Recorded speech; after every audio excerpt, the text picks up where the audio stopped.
Hello everyone, myself Mr. Berlekar Pranav from Department of Electrical Engineering, Vidyavardhini Institute of Technology Pal Gargoti. Okay, तर तुम्हाला आज जे समोर दिसतं आहे की आपण हा सब्जेक्ट लास्ट टाईम त्याचा ओव्हरव्ह्यू बघितला होता फर्स्ट लेक्चर म्हणून की एनर्जी कॉन्झर्वेशन अँड ऑडिट. त्याच्यामध्ये आपण डिटेलमध्ये बघितलं होतं की सिलेबस नक्की काय आहे, संपूर्ण आपण सेपरेटली चॅप्टर्समध्ये काय काय शिकणार आहोत, त्याचबरोबर प्रॅक्टिकल कुठले आहेत आणि आपल्याला पूर्ण सेमिस्टरमध्ये कुठले कुठले ॲक्टिव्हिटीज कॅरी आऊट करायचे आहेत. ओके, तर ॲक्च्युली आपण फर्स्ट चॅप्टरला आता स्टार्ट करतो आहे. तर तुमच्या स्क्रीनवरती दिसत असेल unit first, energy conservation basics. ठीक आहे, तर युनिटचं जसं नाव आहे त्याप्रमाणे आपण काय करायचं आहे की एनर्जी कॉन्झर्वेशनचे बेसिक्स जे आहेत ते या चॅप्टरमधनं काय करायचे आहेत, ट्राय आऊट करायचे. ओके, तर हा 8 मार्क्ससाठीचा चॅप्टर आहे. जरासा समजायला कॉम्प्लिकेटेड चॅप्टर आहे कारण लँग्वेज जराशी आपल्याला वेगळी पडते, परंतु याच्यामधले जे बेसिक्स आहेत तर ते बेसिक्स आपल्याला फार इम्पॉर्टंट ठरतात. कुठे तर इथून पुढच्या युनिट्समध्ये किंवा चॅप्टर्समध्ये. ओके, त्याचबरोबर जे कॉम्पिटेटिव्ह एक्झामसाठी प्रिपेअर करतात तर त्यांच्यासाठी हा चॅप्टर फार इम्पॉर्टंट आहे कारण याच्यावरचे बरेचसे MCQs तुम्हाला कॉम्पिटेटिव्ह एक्झाममध्ये काय केले जातात, विचारले जातात. ठीक आहे, तर आपण हा चॅप्टर स्टार्ट करूयात आणि मॅक्झिमम समजून घ्यायचा प्रयत्न करूयात. ओके, तर युनिटचं नाव आहे energy conservation basics for 8 marks. ठीक आहे, त्यामधला पहिला पॉईंट आहे एनर्जी सिनारिओ. आता एनर्जी सिनारिओ म्हणजे काय, तर सिनारिओ म्हणजे काय तर आत्ताची वस्तुस्थिती की एनर्जीची काय आता सिच्युएशन आहे.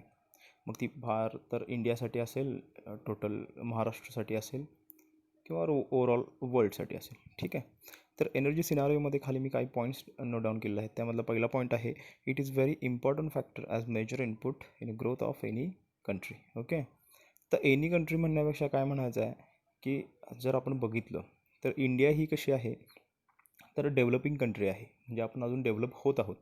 आणि डेव्हलप होत असताना आपल्याकडं सगळ्यात जास्त वाढणारा जो सेक्टर आहे तर तो कुठला आहे, इंडस्ट्रियल एरिया. बरोबर आहे, आपण जे इंडस्ट्रियल एरियाज म्हणजे कंपनीज बघतो तर हा सेक्टर आपल्याकडे काय आहे बघा दिवसेंदिवस वाढत आहे.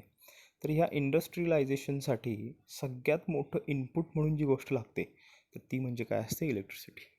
बरोबर आहे ना, म्हणून इथं पहिल्यांदा काय म्हटलेलं आहे, it is very important factor as a major input in growth of any country. बरोबर आहे ना, म्हणजे एनर्जी ही काय आहे बघा प्रत्येक कंट्रीच्या ग्रोथमधला सगळ्यात मोठा मेजर इनपुट आहे.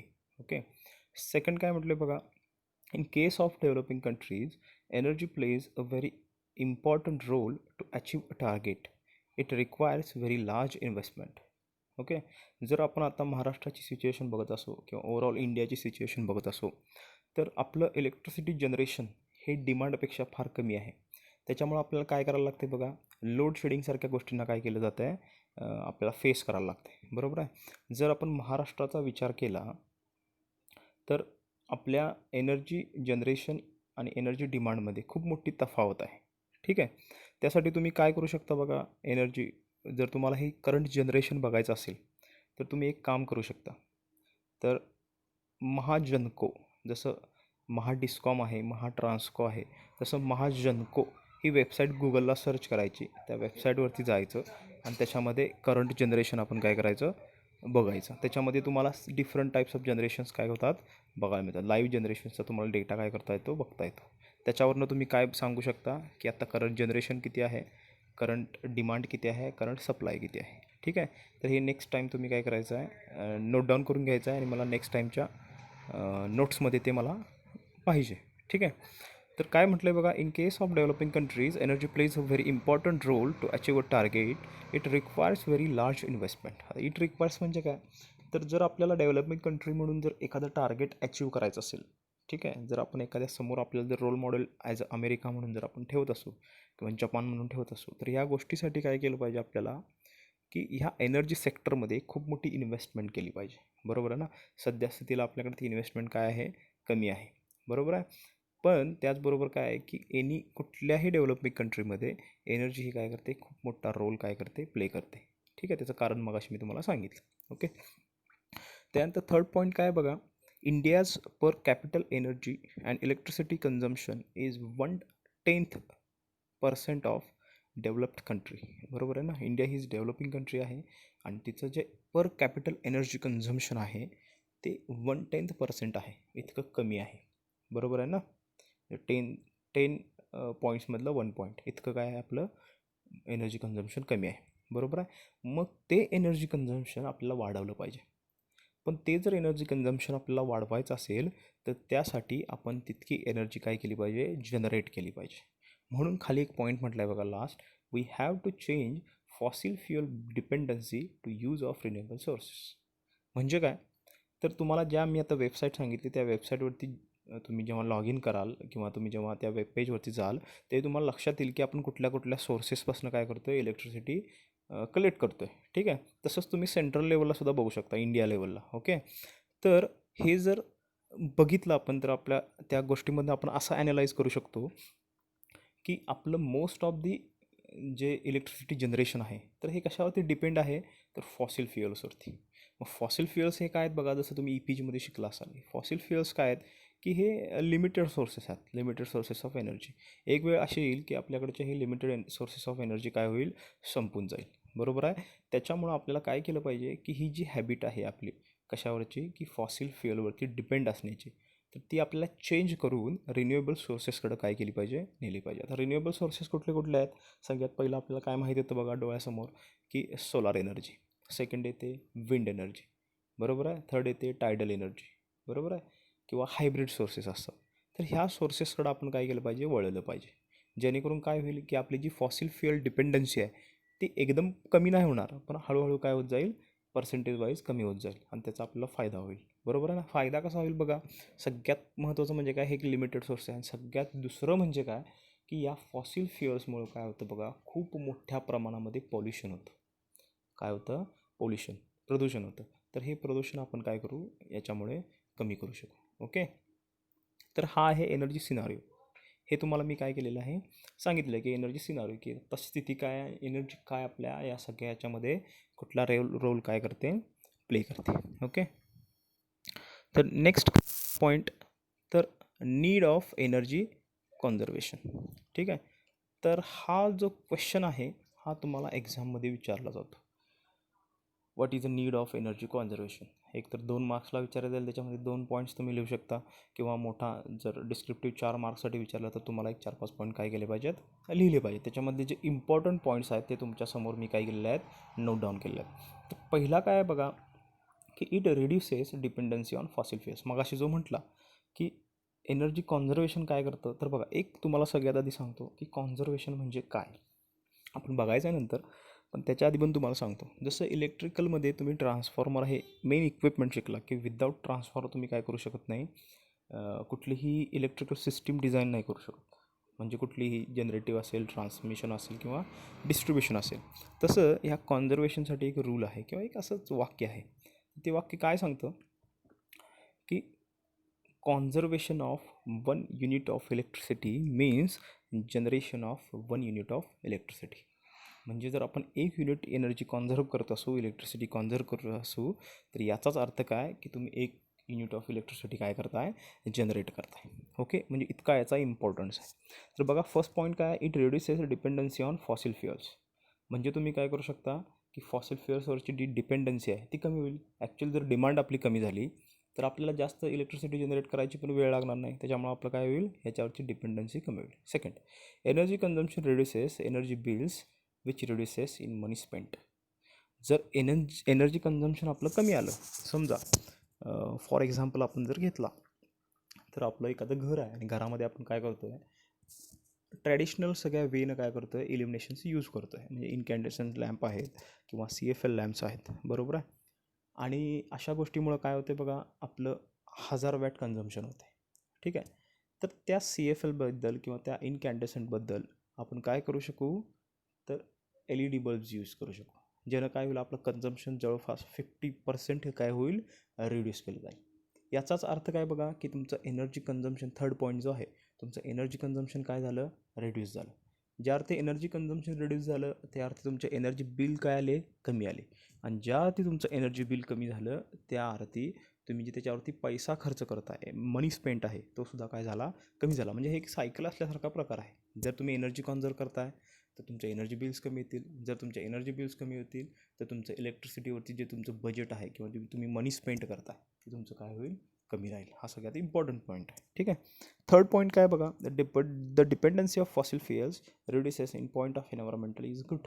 मगाशी सांगितलं तसं जर तुमची डिपेंडन्सी फॉसिल फ्युएल्सवरची जर कमी होत असेल तर त्याचा इम्पॅक्ट सगळ्यात जो मोठा आहे तो काय म्हणून दिसणार आहे, तर आपलं जे एन्व्हायरमेंटमधलं पॉल्युशन आहे ते काय होणार आहे, कमी होणार आहे. आणि आपण आज जर बघितलं तर आपल्या इंडियाची जी पॉप्युलेशन आहे, बरोबर आहे, जी लोकसंख्या आहे आणि त्या तोडीस होणारं जे पॉल्युशन आहे म्हणजे जे प्रदूषण आहे तर हे खूप जास्त आहे. बरोबर आहे ना. ठीक आहे. आपली काही शहरं अशी आहेत की जी जगामधली काय आहेत, टॉप लिस्टमध्ये आहेत. बरोबर आहे ना, मोस्टली पॉल्युटेड सिटीज म्हणून. ठीक आहे. तर ह्या गोष्टीने आपण काय करू शकतो, कमी करू शकतो. ठीक आहे. तर नेक्स्ट काय बघा, India is a new rising economic giant and have limited source of fossil fuels. म्हणजे मगाशी जो पॉईंट मांडला तोच, की आपल्याकडे काय आहेत, लिमिटेड सोर्स ऑफ काय आहेत, फॉसिल फ्युएल्स. ठीक आहे. त्यानंतर काय म्हटलं आहे बघा, before 1973 energy cost is low but now it is increasing day to day. ठीक आहे. 1973 पूर्वी काय होतं बघा, की आपल्याकडे इंडस्ट्रियलायझेशन कमी होतं. बरोबर आहे. त्याचबरोबर काय होतं बघा, आपली इलेक्ट्रिसिटी काय झाली नव्हती, की इलेक्ट्रिसिटीत जे इतकं जाळं आहे, बरोबर आहे, नेटवर्क आहे ते इतकं मोठं नव्हतं. त्याच्यामुळं आपोआप काय होतं, की तुमची किंमत जी होती ती पण काय होती, कमी होती. पण आत्ता काय होते बघा, आपली इलेक्ट्रिसिटीची मागणी खूप वाढत आहे. बरोबर आहे. आणि जेव्हा डिमांड वाढत जाते तेव्हा ज्यांच्याकडं ती डिमांड वाढवायचा प्रयत्न आहे किंवा ज्यांच्याकडं ती कॉस्ट द्यायची ॲबिलिटी आहे त्यांच्यासाठीच ती डिमांड काय केली जाते, इन्क्रीज केली जाते. याचाच अर्थ काय, जर तुम्ही पैसे द्यायला तयार असाल तर तुम्हाला इलेक्ट्रिसिटी मिळणार. याचाच अर्थ तुमची कॉस्ट काय झाली, इन्क्रीज झाली. बरोबर आहे ना. म्हणून काय म्हटलं आहे, की 73च्या पूर्वी काय होतं, 1973च्या पूर्वी की एनर्जी कॉस्ट ही कमी होती, पण आता कशी आहे, जास्त आहे. ठीक आहे. आणि ती डे टू डे काय होत आहे, इन्क्रीज होत आहे. आता जर तुम्ही घरातले इलेक्ट्रिसिटी बिल्स जर बघत असाल, बघायची सवय लावून घ्या, तुम्हाला फार उपयोगाचं पडेल. तर त्यामध्ये आपण काय बघतो, सुरुवातीचे युनिट किती झाले तेच बघतो आणि बिल किती आले ते बघतो. तर बिल कधी ते उलटं करून पाहत जा, पाठची साईड जी असते बॅक पेज, त्या बॅक पेजवरती तुम्हाला काय असतात, सगळे डिटेल्स असतात, युनिट रेट्स असतात, युनिट स्लॅब असतात, 0 to 100, 1 to 200 समथिंग. ओके. तर ते तुम्ही बघत चला, ते आपल्याला पुढं ऑडिट पार्टमध्ये उपयोगाला येणार आहेत. ठीक आहे. तर नंतर काय म्हणते बघा, we need to reduce gap between demand and supply of energy. मग अशी मी जसं सांगितलं की आपल्या ह्या डिमांड आणि सप्लायमध्ये खूप मोठा फरक आहे. म्हणजे समजा मी जर 15,000 मेगावॅटची जर डिमांड करत असेल स्टेट, तर आपण ॲक्च्युअल सप्लाय किती करतो, 12,000 मेगावॅट. बरोबर आहे ना. म्हणजे हा मधला जो 3,000 मेगावॅटचा हा जो काय आहे, तर हा जो गॅप आहे तो आपल्याला भरून काढला पाहिजे. बरोबर आहे. पण हा गॅप पडण्यामागची कारणं काय आहेत बघा. एक म्हणजे काय, की आपण फॉसिल फ्युएलवरती डिपेंड करतो आहे आणि ते लिमिटेड सोर्स असल्यामुळे आपण तितकं इलेक्ट्रिसिटी जनरेट करू शकत नाही. सेकंड गोष्ट काय आहे, की आपल्याला रिन्युएबल एनर्जी सोर्सेसकडं आपण आत्ता हळूहळू वळतो आहे. पण त्यामागं काय आहे बघा, की खूप मोठी इन्व्हेस्टमेंट करणं गरजेचं आहे. ठीक आहे. तर त्याचबरोबर इथं खाली एक 2-3 कारणं दिली आहेत, की तो का गॅप इन्क्रीज होत आहे. त्यातलं पहिलं एक मेन कारण दिलं आहे. हा जर क्वेश्चन विचारला तर ही 3 कारणं तुम्ही लिहू शकता. तर पहिला कारण आहे ते काय, इन्क्रीज इन पॉप्युलेशन. तर आपलं काय होतं बघा, लोकसंख्या खूप वाढत आहे आणि लोकसंख्या जितकी वाढत जाईल तितकी आपल्या लाईफस्टाईलमध्ये काय होईल, फरक पडत जाईल आणि आपल्याला एनर्जी कन्झम्पशन हे जास्तच लागेल. बरोबर आहे ना. एनर्जी नीड जी आहे किंवा डिमांड जी आहे ही आपली वाढतच जाणार आहे जशी लोकसंख्या वाढेल. बरोबर आहे. म्हणजे directly proportional to increase in population is directly proportional to demand of electricity, असं म्हणू शकता. ठीक आहे. सेकंड बघा, चेंज इन लाईफस्टाईल. आता चेंज इन लाईफस्टाईल म्हणजे काय, जर तुम्हाला लक्षात असेल तर बघा, आपल्या घरामध्ये किती फरक पडत चालला आहे, की 10 वर्षापूर्वी आपण भलेही इनकॅन्डेसंट लॅम्प्स यूज करत होतो किंवा CFLs यूज करत होतो, पण मोस्ट ऑफ दी आपल्या घरामध्ये पॉवर इक्विपमेंट्स नव्हते. आता पॉवर इक्विपमेंट्स म्हणजे काय, तर फॅन आले. बरोबर आहे. फॅन मोस्टली येणार नाही, ठीक आहे, तरी पण फॅन आला. त्यानंतर वॉटर कूलर आला. त्यानंतर रेफ्रिजरेटर ज्याला आपण फ्रीज म्हणतो तो आला. मायक्रोवेव्ह ओव्हन आला. त्यानंतर अजून काय, त्या वॉशिंग मशीन आलं. बरोबर आहे. इलेक्ट्रिक हीटर्स आले. त्याचबरोबर काय असे काही घरांच्यामध्ये एअर कंडिशनर्स आले. बरोबर आहे. त्याचबरोबर काय आलं, वॉटर पंप्स आले. ह्या गोष्टी आपल्याकडे नव्हत्या. पण जशी जशी आपली लाईफस्टाईल चेंज होत गेली तसं तसं ह्या पॉवर इक्विपमेंट्स काय केले, आपण इन्स्टॉल करत गेलो आणि ज्याचा इम्पॅक्ट काय झाला, की आपली इलेक्ट्रिसिटी डिमांड काय झाली, खूप मोठ्या प्रमाणात इन्क्रीज झाली. म्हणजे एका बाजूनं आपण इनकॅन्डेसंट बल्ब CFL किंवा LED चेंज करून ती डिमांड कमी केली, पण त्याचबरोबर आपण हे असे मोठे पॉवर इक्विपमेंट्स यूज करून ती पुन्हा वाढवली. बरोबर आहे ना. म्हणून हा सेकंड पॉईंट काय आहे, चेंज इन लाईफस्टाईल. ओके. आणि जो थर्ड आहे तो काय बघा, इन्क्रीज इन इंडस्ट्रियल एरिया. मग अशी जसं आपण सुरुवातीच्याच एनर्जी सिनारिओमध्ये म्हटलं की आपण जर डेव्हलपिंग कंट्री असल्यामुळं काय होतं आहे, आपल्याकडं जो इंडस्ट्रियल एरिया आहे हा खूप मोठ्या प्रमाणामध्ये डेव्हलप होत आहे. आणि त्यासाठी आपण काय करत आहे की आपलं स्टेट गव्हर्नमेंट असेल किंवा आपलं सेंट्रल गव्हर्नमेंट असेल त्याला काय करते, प्रमोट करते की तुम्ही इंडस्ट्रीसाठी काय करा, प्रयत्न करा म्हणून. बरोबर आहे. ठीक आहे. तर हे झालं इन्क्रीज इन इंडस्ट्रियल एरिया. तर ही नीड ऑफ एनर्जी कॉन्झर्वेशन. तर हा जर क्वेश्चन विचारला तर हे लिहायचं. त्याचबरोबर मी तुम्हाला नोट्स प्रोव्हाइड करेन, त्यामध्ये ह्याचे वेगवेगळे पॉईंट्स दिलेले असतील. हे सगळे इम्पॉर्टंट पॉईंट्स आहेत. ओके. नेक्स्ट काय आहे बघा, तर प्रायमरी अँड सेकंडरी एनर्जी. त्याच्यामध्ये काय म्हटलं बघा, it is a simple flow diagram which includes from where energy source is coming and where it goes in primary and secondary form. तर ॲक्च्युली आपल्याला झालेलं आहे EPGमध्ये, फक्त आपण ते या फ्लो डायग्राममधनं काय करायचं आहे, बघायचं आहे. तर त्या फ्लो डायग्राममध्ये मी 1 मिनिट झूम करतो, तुम्हाला लक्षात येईल.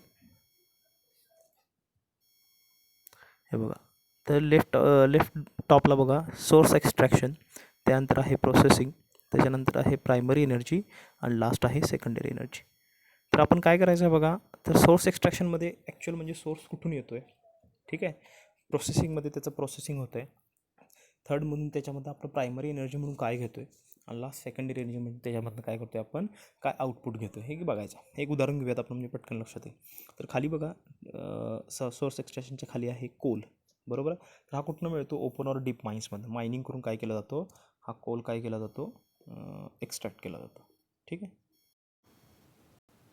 ठीक आहे. तर कोल हा काय केला जातो, ओपन किंवा डीप माइन्सपासून एक्स्ट्रॅक्ट केला जातो. ठीक आहे. त्यानंतर त्याचं प्रोसेसिंगमध्ये काय केलं जातं बघा, प्रिपरेशन म्हणजे प्रिपेअर केला जातो तो यूज करायसाठी. आणि त्यामधनं काय होतं बघा, प्युरिफिकेशन होऊन ॲज अ प्रायमरी एनर्जी म्हणून आपल्याला कोल मिळतो. बरोबर आहे.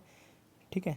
त्याचबरोबर ॲज अ प्रायमरी एनर्जी म्हणून तो कुठं दिला जातो, तर तुम्हाला ते ॲरोज दिसत असतील, तर तो पॉवर स्टेशनला दिला जातो. बरोबर आहे. हे झालं प्रायमरी म्हणून. आणि सेकंडरी म्हणून त्यातनं काय मिळतं बघा, एक तर पहिलं मिळतं स्टीम, दुसरी मिळते थर्मल एनर्जी आणि थर्ड मिळतं कोक. तर हे त्याचे काय आहेत, सेकंडरी एनर्जी आउटपुट्स आहेत. ओके. तसंच सेकंड जो आहे एक्झाम्पल, ते काय बघा, हायड्रो. ठीक आहे. आता हायड्रोला काय बघा, एक्स्ट्रॅक्शनचा काय विषय नाही किंवा ते कुठून आपण मिळवत नाही, प्रोसेसिंगचा पण विषय नाही, कारण त्याच्यावरती आपण काय, हायड्रोच्या पाण्यावरती आपण काय प्रोसेस करत नाही. डायरेक्टली ती प्रायमरी एनर्जी म्हणून कुठं जातं, तर पॉवर स्टेशनला. आणि त्यामधनं आपल्याला सेकंडरी म्हणून काय मिळते, डायरेक्टली इलेक्ट्रिसिटी. बरोबर आहे ना. ठीक आहे. त्यानंतर थर्ड जे आहे ते न्यूक्लिअर. आता न्यूक्लिअर आपल्याला कुठून मिळतं, मायनिंगमधनं मिळतं. त्याचं प्रोसेसिंग एनरिचमेंट केलं जातं, त्यामधनं आपल्याला प्रायमरी एनर्जी काय मिळते, तर ती आपण पॉवर स्टेशनला देतो आणि त्यापासून आपल्याला काय मिळते, इलेक्ट्रिसिटी मिळते. त्याच्यानंतर काय बघा, नॅचरल गॅस आहे. आता नॅचरल गॅस कुठून मिळतो, तर गॅस वेलमधनं मिळतो. बरोबर आहे ना, म्हणजे थोडक्यात मायनिंगमधनंच मिळतो. त्यानंतर त्यामध्ये काय केलं जाते बघा, प्रोसेसिंगमध्ये ट्रीटमेंट केली जाते आणि त्याच्यामधनं आपल्याला 2 गोष्टी मिळतात. जी फर्स्ट आउटपुट आहे ते कुठे दिलं जातं, पॉवर स्टेशनला, आणि जे सेकंड आउटपुट आहे त्यातनं आपल्याला प्रायमरी एनर्जी म्हणून काय मिळतो, नॅचरल गॅस मिळतो, जो आपण यूज करतो. ठीक आहे. तर तो पॉवर स्टेशनमधून आपल्याला ॲक्च्युली परत सेकंडरी म्हणून काय मिळतं, इलेक्ट्रिसिटी मिळते. त्यानंतर काय बघा, लास्टला पेट्रोलियम आहे. आता पेट्रोलियम कुठून मिळतं, ऑइल वेलमध्ये मिळतं. बरोबर आहे ना, म्हणजे तसंच जसं गॅस वेल आहे तसं ऑइल वेल. तर ते प्रोसेसिंगमध्ये क्रॅकिंग अँड रिफायनिंग केलं जातं आणि त्याच्यामधनं आपल्याला खूप सारे प्रायमरी आउटपुट्स मिळतात. त्याच्यामध्ये पहिलं आहे जे पॉवर स्टेशनला दिलं जातं ॲज अ फ्युअल म्हणून. सेकंड आहे ते LPG आहे. थर्ड आहे पेट्रोल. फोर्थ आहे डिझेल किंवा फ्युल ऑइल. आणि लास्ट जो आहे तो काय, पेट्रोकेमिकल्स. जर ते पहिलं दिलेलं आहे पॉवर स्टेशनला ॲज अ फ्युअल, त्यामधनं ॲज अ प्रायमरी म्हणून ती यूज केलं जातं फ्युअल म्हणून, आणि त्यामधनं सेकंडरी म्हणून इलेक्ट्रिसिटी आपल्याला काय होते, आउटपुट म्हणून मिळते. आणि जे बाकीचे आहेत LPG, petrol, diesel, petrochemicals, fuel oils, त्यापासून आपल्याला काय मिळतं, थर्मल किंवा स्टीम एनर्जी काय होते, ॲज अ आउटपुट म्हणून मिळते. हा जर फ्लोचार्ट विचारला एक्झामला, तर हा असा ड्रॉ करायचा आहे, किंवा सिम्पल वेमध्ये तुम्ही काय करू शकता, वेगळ्या पद्धतीने पण ड्रॉ करू शकता. फक्त त्याच्यामध्ये 4 पॉईंट्स आले पाहिजेत. ते म्हणजे काय, की सोर्स एक्स्ट्रॅक्शन, त्याच्यानंतर प्रोसेसिंग, त्यानंतर त्यामधनं प्रायमरी एनर्जी म्हणून काय मिळते, आणि सेकंडरी एनर्जी म्हणून त्याच्यामधनं आपण काय करतो आहे, काय आउटपुट घेतो. ओके. तर त्यानंतर पुढचं काय बघा, व्हॉट इज एनर्जी कॉन्झर्वेशन. तर एनर्जी कॉन्झर्वेशन कशाला म्हणायचं, हा सगळ्यात महत्त्वाचा पॉईंट आहे, जो आपण नंतरच्या म्हणजे सिलेबसला पण नंतरच्याच पॉईंटला आहे. ठीक आहे. तर बघूयात, एक 3-4 पॉईंट्स आहेत. ओके. तर पहिला पॉईंट काय बघा, it is simple means to reduce the growth of energy consumption by avoiding unnecessary usage of energy.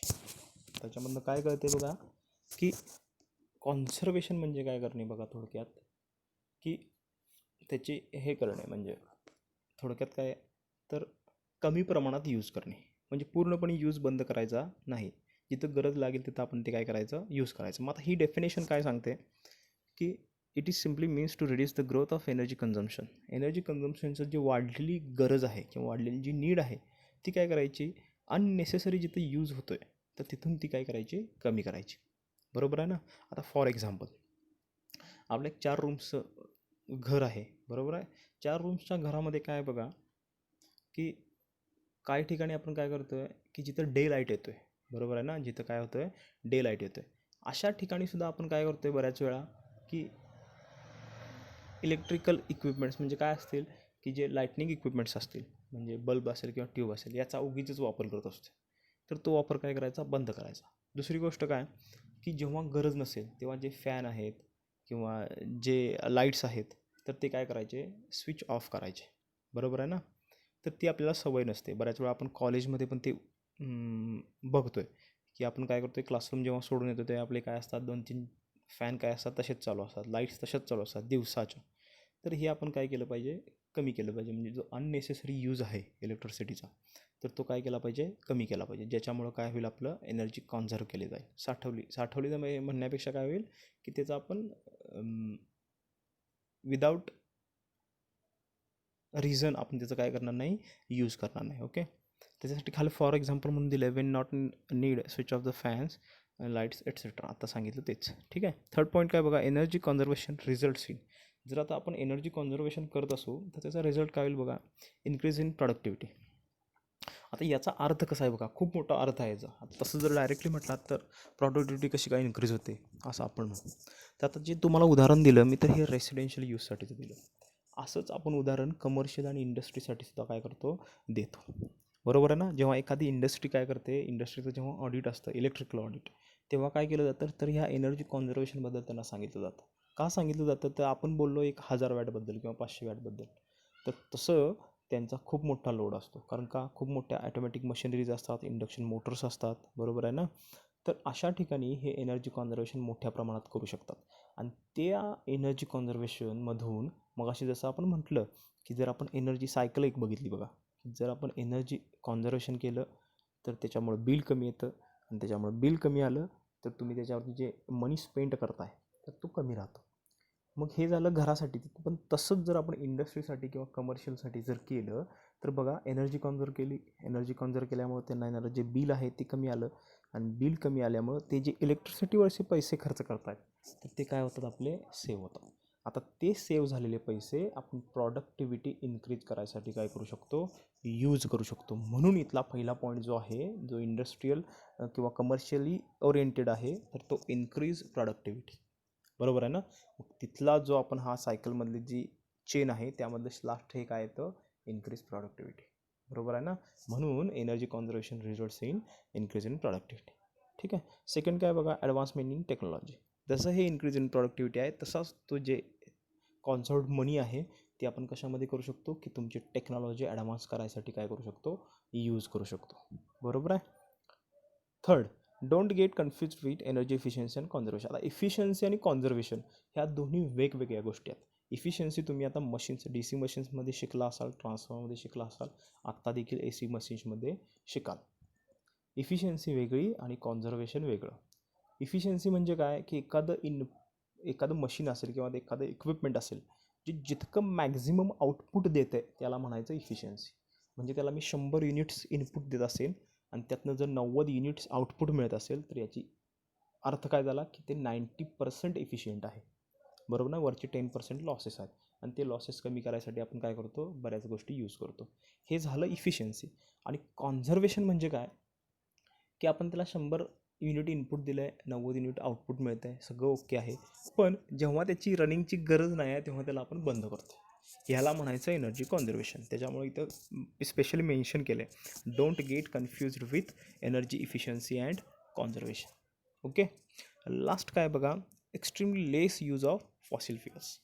आत्ता जसं आपण सुरुवातीच्या पॉईंटमध्येच म्हटलं की आपण टोटली कशावरती डिपेंड आहोत, तर फॉसिल फ्युएल्सवरती. बरोबर आहे ना, जीवाश्म त्याला म्हणायचं.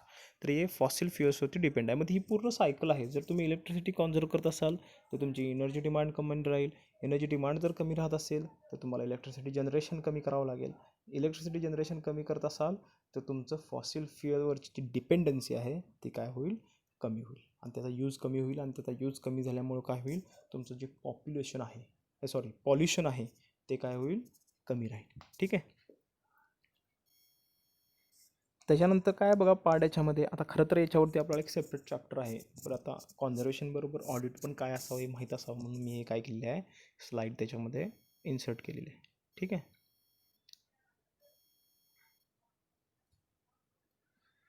What is energy audit. तर मोस्टली आपण अकाउंट ऑडिट याबद्दल ऐकतो, पण एनर्जी ऑडिट म्हणजे काय असतं. तर बघा पहिला पॉईंट काय म्हटलं बघा, energy audit is a key to a systematic approach for decision making in the area of energy management. ठीक आहे, ह्याच्यातनं काही कळत नाही. तर खाली बघूयात. As per energy conservation act 2001 it is defined as the verification, monitoring and analysis of use of energy, including submission of technical report containing recommendations for improving energy efficiency with cost benefit analysis and an action plan to reduce energy consumption. खूप मोठी definition आहे. जर ऑडिटची definition विचारली तर तुम्हाला ही लिहावी लागेल word to word. ठीक आहे. तर बघा त्याच्यामध्ये काय सांगितलं आहे, टप्प्याटप्प्यानं बघू. तर हा जो ॲक्ट आहे तो डिफाईन काय करतो एनर्जी ऑडिटला, तो ॲक्ट वगैरे आपण नंतर बघायचा आहे. तर हा काय डिफाईन करतो, the verification, monitoring and analysis. आता व्हेरिफिकेशन म्हणजे काय, तर समजा एखाद्या वस्तूचं आपल्याला काय करायचं आहे किंवा एखाद्या बिल्डिंगचं आपल्याला ऑडिट करायचं आहे. ठीक आहे. तर एक 4 खोल्यांचं आपलं घर आहे, बरोबर आहे. तर त्याचं पहिल्यांदा आपण काय करणार, व्हेरिफिकेशन करणार. ठीक आहे. व्हेरिफिकेशन म्हणजे काय करणार, की बाबा किती कुठले कुठले इल्युमिनरीज इथे इन्स्टॉल्ड आहेत, कुठले कुठले इक्विपमेंट्स इन्स्टॉल आहेत, याला म्हणायचं व्हेरिफिकेशन. त्यानंतर मॉनिटर करणार. आता मॉनिटर काय करणार, की नक्की ही इन्स्ट्रुमेंट कधी कधी यूज होतात.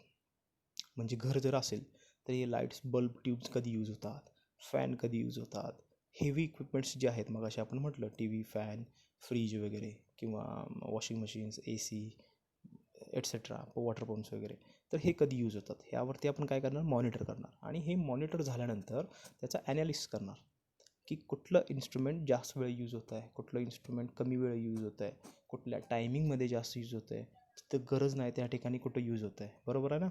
आणि हे सगळं केल्यानंतर आपण एक टेक्निकल रिपोर्ट तयार करणार, बरोबर आहे ना. खाली म्हटले बघा, use of energy including submission of, third line, technical report आपण काय करणार, तयार करणार. तर तो टेक्निकल रिपोर्टमध्ये काय असेल, तर technical report containing recommendations for improving energy efficiency and cost benefit analysis. म्हणजे काय, तर त्या रिपोर्टमधनं आपण असं सांगणार की ज्या ठिकाणी ज्या इन्स्ट्रुमेंटची गरज नाही त्या वेळेमध्ये ती इन्स्ट्रुमेंट काय करा, बंद करा, बरोबर आहे ना. काय काय ठिकाणी काय झालेलं असते बघा, की इल्युमिनेशन आपण जास्त यूज करत असतो घरच्यापेक्षा, तर त्या ठिकाणी आपण काय केलं पाहिजे, कमी वॅटेजचे इल्युमिनेशन्स काय केले पाहिजेत, इन्स्टॉल केले पाहिजेत. अशा वेगवेगळ्या टेक्निकल पॉईंट्सचं आपण काय करणार, रिकमेंडेशन त्याच्यामध्ये सांगणार. जेणेकरून काय होईल, की काय होईल की तुम्ही काय करू शकाल, की तो जो ॲक्शन प्लॅन आहे किंवा तो जो टेक्निकल रिपोर्ट आहे त्याच्या रूल्सनुसार तुम्ही काय करू शकाल, तर एनर्जी कन्झम्पशन जे आहे तर ते काय करू शकाल, रिड्यूस करू शकाल. ओके. तर याला म्हणायचं एनर्जी ऑडिट सिम्पल वेमध्ये. की काय होतं बघा, आपण एक पहिल्यांदा व्हेरिफिकेशन करतो, त्याच्यानंतर मॉनिटर करतो, त्याच्यानंतर ते ॲनालिसिस करतो, त्याच्यानंतर एक टेक्निकल रिपोर्ट तयार करतो. त्या टेक्निकल रिपोर्टमध्ये एक ॲक्शन प्लॅन असतो की जो तुमचं काय करणार असतो, एनर्जी कन्झम्पशन आहे ती मिनिमाइज करणार असतो. हे सरळ सोप्या भाषेमध्ये एनर्जी ऑडिट झालं. ठीक आहे. त्यानंतर खाली काय म्हटलं आहे बघा, ऑब्जेक्टिव्ज ऑफ एनर्जी ऑडिट. त्याच्यामध्ये पहिला पॉईंट काय म्हटलं आहे, determine the way to reduce energy consumption per unit of product output or to lower the operating cost. बरोबर आहे ना. आता याचा अर्थ काय बघा, की आपण काय केले पाहिजे, वेगवेगळे वेज बघितले पाहिजे की ज्याच्याकरून काय होईल, की पर युनिट एनर्जी कन्झम्पशन हे काय होईल, कमी होईल. आणि त्याचबरोबर आपलं काय होईल बघा, की जी ऑपरेटिंग कॉस्ट आहे ती पण कमी लागेल, पण आपल्याला पॉवर आउटपुट, प्रॉडक्ट आउटपुटसुद्धा काय मिळेल, जास्त मिळेल. तर यालाच म्हणायचं असते टेक्निकल रिपोर्ट. तो आपण लास्ट चॅप्टरमध्ये बघायचा आहे की कसा प्रिपेअर करायचा असतो. ठीक आहे. सेकंड पॉईंट काय म्हटलं आहे, audit provides a benchmark or reference point for managing energy in the organisation and also provides the basics for planning a more effective use of energy throughout the organisation. तर हा audit केल्यानंतर आपल्याला काय समजून जातं की जिथं आपण बिनकामाची इलेक्ट्रिसिटी यूज करत होतो तर त्या ठिकाणी ती यूज करायची गरज नाही. बरोबर आहे ना.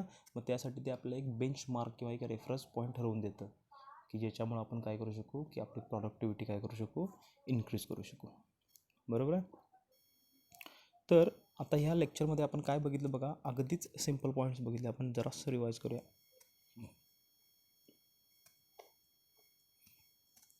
पहिलं काय बघितलं, एनर्जी सिनारिओ म्हणजे एनर्जी सध्याची सिच्युएशन काय आहे, आपण फॉसिल फ्युल्सवरती वगैरे काय आहेत डिपेंडंट आहोत, ते आपल्याला काय केलं पाहिजे, रिन्युएबल सोर्सेसकडं टर्नआउट झालं पाहिजे.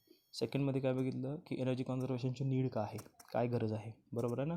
किंवा ती सायकल काय आहे की जेणेकरून एनर्जी कन्झम्पशन कमी झालं की एनर्जी बिल्स कमी होतात, एनर्जी बिल्स कमी झालं की मनी स्पेंड जो आहे तो कमी राहतो. बरोबर आहे. त्यानंतर काय बघितलं की जो डिमांड अँड सप्लायमधला जो गॅप आहे हा का इन्क्रीज होतो आहे, त्याच्यामागचे 1 2 3 रिझन्स आहेत, मेजर रिझन्स, ते आपण काय केले बघितले. त्यानंतर काय बघितलं की प्रायमरी आणि सेकंडरी एनर्जी बघितली. त्याच्यामध्ये असा एक चार्ट बघितला आपण ज्याच्यामध्ये सोर्स एक्स्ट्रॅक्शन म्हणजे सोर्स ॲक्च्युली आपण कुठून अचीव करतो आहे, त्याच्यानंतर त्याच्यामध्ये कुठले कुठले प्रोसेसिंग होतात, त्यानंतर त्यातनं प्रायमरी आउटपुट म्हणून आपण काय घेतो आहे आणि ॲक्च्युली लास्टला सेकंडरी एनर्जी आउटपुट म्हणून आपल्याला काय मिळतं. त्यासाठी आपण वेगवेगळे सोर्सेस बघितले, कोल असेल, हायड्रो असेल, न्यूक्लिअर, नॅचरल गॅस असेल किंवा पेट्रोलियम असेल. नंतर काय बघितलं, what is mean by energy conservation. बरोबर आहे. एनर्जी कन्झर्वेशन ॲक्च्युअल कशाला म्हटलं जातं ते आपण बघितलं आणि कॉन्झर्वेशन केल्यानंतर त्याचा रिझल्ट आपल्याला काय म्हणून मिळणार आहे. आता तो रिझल्ट जो आहे तो आपण ॲज अ रेसिडेन्शियलपेक्षा ॲज अ कमर्शियल किंवा ॲज अ इंडस्ट्रियल व्ह्यूनं आपण जास्त बघितला, तोच आपल्याला काय आहे इम्पॉर्टंट आहे. ठीक आहे. त्यानंतर काय बघितलं आपण, what is mean by energy audit, की as per energy conservation act 2001 energy audit कसं डिफाईन केलं जातं, की एनर्जी ऑडिट हे काय असतं की एक प्रकारची व्हेरिफिकेशन, मॉनिटरिंग आणि ॲनालायझिंग प्रोसेस असते, ज्याच्यानंतर आपण काय करतो, एक टेक्निकल रिपोर्ट तयार करतो. त्याच्यामध्ये काय असतं की तुमचे एनर्जी कन्झम्पशन कमी करायचा एक ॲक्शन प्लॅन काय केलेला असतो, ठरवून दिलेला असतो. त्यानंतर आपण ऑब्जेक्टिव्ह बघितले की हे एनर्जी ऑडिट केल्यानंतर आपल्याला काय काय मिळणार आहे. ठीक आहे. तर आता नेक्स्ट लेक्चरमध्ये आपण काय करायचं आहे, तर मोस्टली आपण काय बघायचं आहे, तर जे ॲक्ट आहेत, ॲक्ट म्हणजे कुठले की एनर्जी कॉन्झर्वेशन ॲक्ट 2001 आहे. त्याच्यानंतर नॅशनल प्रॉडक्टिव्हिटी काउन्सिल म्हणजे NPC आहे. त्याच्यानंतर BEE म्हणून आपल्याकडे जे एक काय म्हणतात त्याला की ऑर्गनायझेशन आहे, जे आपल्याला काय करते, रूल्स अँड रेग्युलेशन्स काय करते, प्रोव्हाइड करते. त्यानंतर MNRE म्हणून आपल्याला ऑर्गनायझेशन आहे, ministry of new and renewable energy, ती काय आपल्याला प्रोव्हाइड करते. त्यानंतर मेडा म्हणून आहे, महाराष्ट्र एनर्जी डेव्हलपमेंट एजन्सी, ती आपल्याला काय प्रोव्हाइड करते. तर आपल्याला हे 1 बाय 1 बघायचं आहे. ठीक आहे. तर एक लक्षात घ्या, ह्या लेक्चरपासून किंवा आता मी शेवटला रेकॉर्ड करतो आहे, तर प्रत्येक लेक्चरला तुमच्यासमोर नोटबुक आणि पेन हे असलंच पाहिजे. त्याच्यानंतर हे जे की पॉईंट्स आहेत, हे की पॉईंट्स तुम्ही नोट डाऊन केले पाहिजेत. आणि जसं आपला हा चॅप्टर संपेल तसं लगेच तुम्हाला काय केलं जाईल, एक एक्सरसाइज, एक असाइनमेंट दिली जाईल. त्याचबरोबर याचे नोट्स तुम्हाला प्रोव्हाइड केल्या जातील. त्याचबरोबर तुमच्या जर काही शंका असतील याच्याबद्दल, एखाद्या पॉईंटबद्दल, तर त्या तुम्ही मला काय करू शकता, डायरेक्टली अप्रोच करू शकता. ठीक आहे. त्याचबरोबर तुम्ही हे सगळे पॉईंट्स नोट डाऊन केले पाहिजेत. तुम्हाला ही लिहायची सवय असली पाहिजे, कारण हा पूर्णपणे थिअरॉटिकल पेपर आहे. ठीक आहे. त्याचबरोबर जितकं तुम्ही हे लिहित जाल तशा तुम्हाला काय होतील की हे नवीन नवीन जे शब्द आहेत या कॉन्झर्वेशन ऑडिटमधले, ह्याच्या आधी आपण हे ऐकलेले नसतात, तर ते तुम्हाला काय होऊन जाईल, त्याची सवय होऊन जाईल. ओके. तर भेटूया नेक्स्ट लेक्चरमध्ये. वही आणि पेन हे नक्की तुम्ही घेऊन काय करायचं, तयार राहायचं. थँक्यू.